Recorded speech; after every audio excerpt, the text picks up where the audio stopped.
Among the busy week of Watches and Wonders, Tudor arguably delivered one of the largest sources of buzz at the show. In contrast to the esoteric concept watches and glitzy precious metal tourbillons packing the halls, the Tudor Black Bay 58 GMT connected on a different wavelength, responding to years of clamoring from enthusiasts to have a Black Bay GMT fused with the 58 treatment.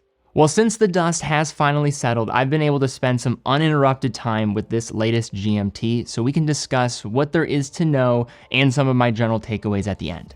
So I've stated the origin stories of the Tudor Black Bay family many times over the years, so I will spare all of you hearing all of that again and again. But if you've not heard that story in understanding the Tudor Black Bay family, I will link to an article down below. It's a great write-up from our writer Mark. Probably one of the most comprehensive looks at the Tudor Black Bay collection, goes into the history and connection to Tudor Submariners, hands-on photography with pretty much every single model, and talking about all these key releases over the years. I think it's important context if you're not familiar with it, so I'll link to it in the description down below. If there's any aspect of the past I want to talk about, it's the year 2018, because that was the initial start where this previously mentioned clamoring began. 2018 was as big a year for Tudor as any in their history, releasing two watches that became instant hits. The Pepsi Tudor Black Bay GMT at 41mm, which introduced a new true GMT caliber with the MT5652, changing the entire landscape of GMT watches going forward. Yet not to be outshined was the other massive release, at least in terms of importance, maybe not in terms of its dimensions, the Tudor Black Bay 58. In the years since, we have seen plenty of newer takes on both of these designs, with each passing release adding to the growing sentiment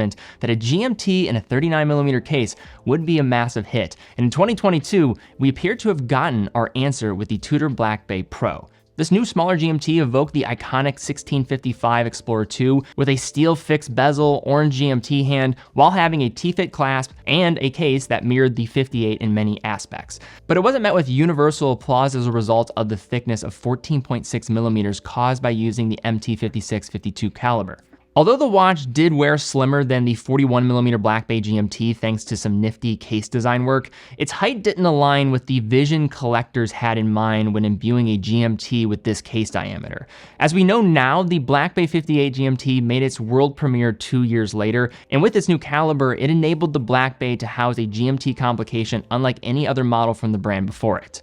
Probably the biggest news that has collectors excited for the Black Bay 58 GMT is the case size, which is much closer to the thickness of the standard time-only Black Bay 58. It clocks in at 12.8mm compared to 11.8mm for the original. So for all of you doing the math along with us at home, just adding a millimeter to the equation.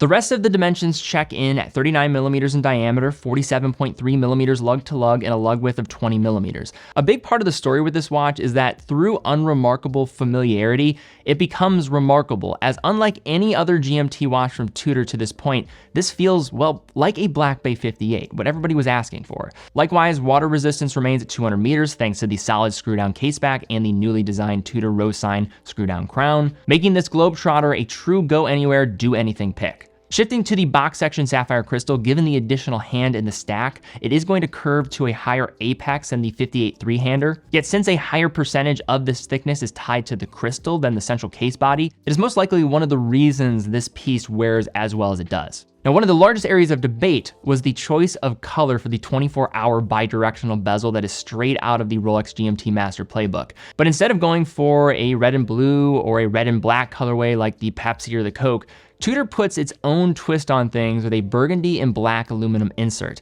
as the theme of retro inspiration is continued with the gilt tone numerals and large triangle. In typical fashion, the creative watch enthusiast public couldn't help themselves in calling this the caffeine-free Diet Coke, which in fairness, kind of accurately describes the way this looks. Although it is more of a mouthful to get out than other soft drinks, I think we can let that one slide. The look of the Tudor Black Bay 58 screwed-in link bracelet has proven to be polarizing to some people, ones who aren't faux rivet enjoyers mainly, but they do bring a certain throwback panache to the overall experience. Now personally, I am on the side of being more neutral to them. What I'm not neutral about though is the phenomenal T-fit clasp, which makes on-the-fly adjustment an absolute breeze and being some of the best in the business regardless of price. And just in case you are not a fan of bracelets, the same T-fit adjustability is included on the fitted end-link rubber strap if you decide to go in that direction.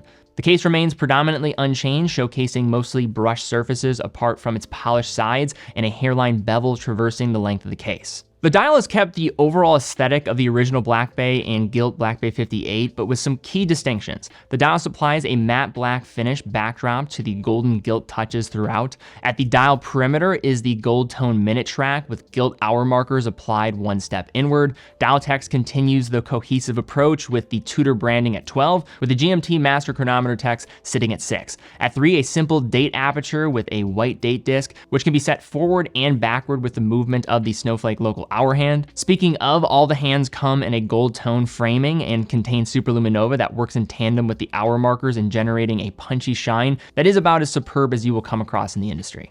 When the Black Bay line first launched in 2012, Tudor originally relied on ETA-based calibers until quickly releasing a flurry of movements under the MT naming convention, marking manufacturer-produced concepts developed in partnership with their movement manufacturing arm, Kinesi.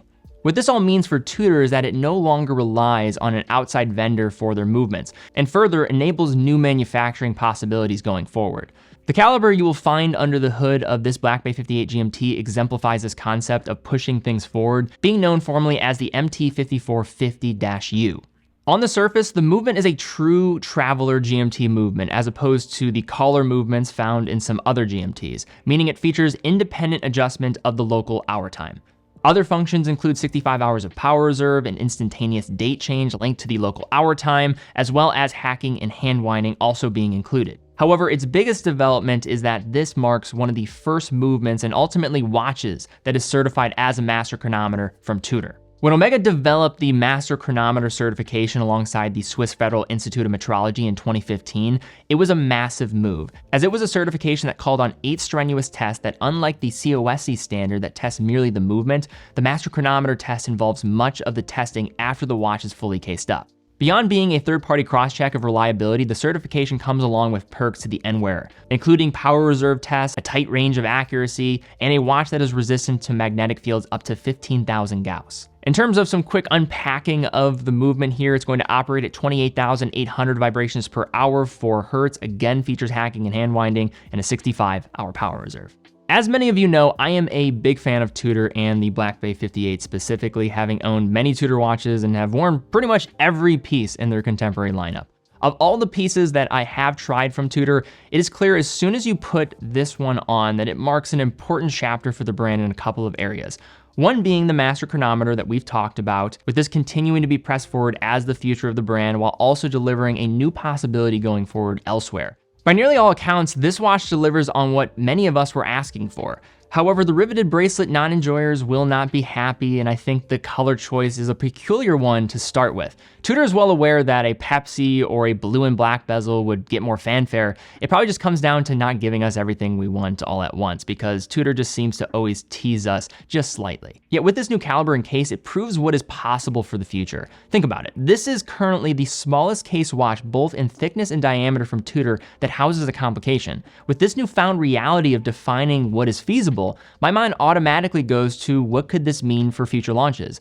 Obviously, this looks promising for seeing a slew of different GMTs in this case, which I'm sure that we will receive, but could this also mean that the more difficult to make complications like chronographs could be getting this manufactured treatment?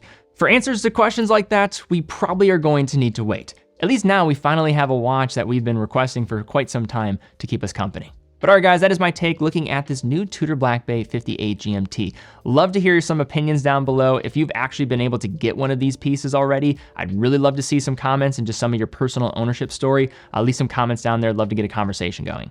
Also, if you enjoyed the video, please give it a thumbs up, subscribe, hit the bell icon. That really does help. Definitely check out that article down below if you want more things around the Black Bay and want a better understanding of its history and lineage. That'll be in the description towards the top. And also, while you're there, definitely check out TeddyBaldestar.com. TeddyBaldestar.com is a full authorized dealer of over 35 brands, quick and fast fulfillment, dedicated customer support, and a full factory warranty for all the products that we offer. And how we're able to fund all of our productions here is through selling watches. So if you are in the market for a watch, we know you can buy a watch in a lot of different places nowadays. We really would love to have your business, though. Allows us to keep doing what we're doing. We love what we do. But guys, thank you again so much for watching. Be well, and I will see you all very soon.